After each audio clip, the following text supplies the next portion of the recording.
how to buy official Trump token on Orca.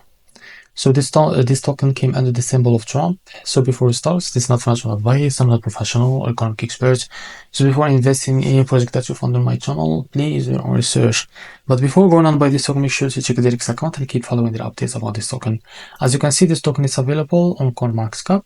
To be able to buy this token on the Orca exchange or decentralized exchange platform, click on markets here. As you can see, this is our Orca pair. Now click here on pair.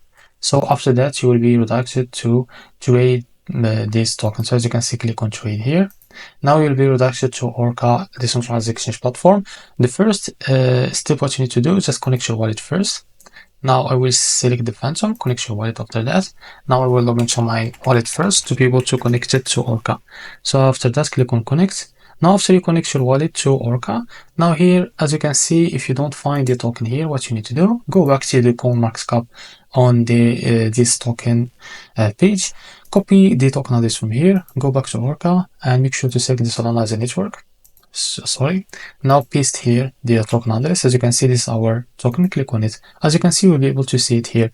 Now after that, select the token that you want to buy with. For example, if you don't find your token here, now just type in search like USDT. So select the USDT as a tether or any under the network. So after that, click on your token. Now here, type how much you want to buy. So as you can see, you'll be able to see how much you receive the token. So as you can see, you need at least 1000 USD to make this purchase. As you can see, if you like 500. So as you can see, now after that, make sure to read all of this information here to be able to buy this token. So after that, click on trade and you will be able to buy this token on Orca. So this is how to buy official Trump token on Orca. If you found this very helpful, please like and subscribe. See you next video.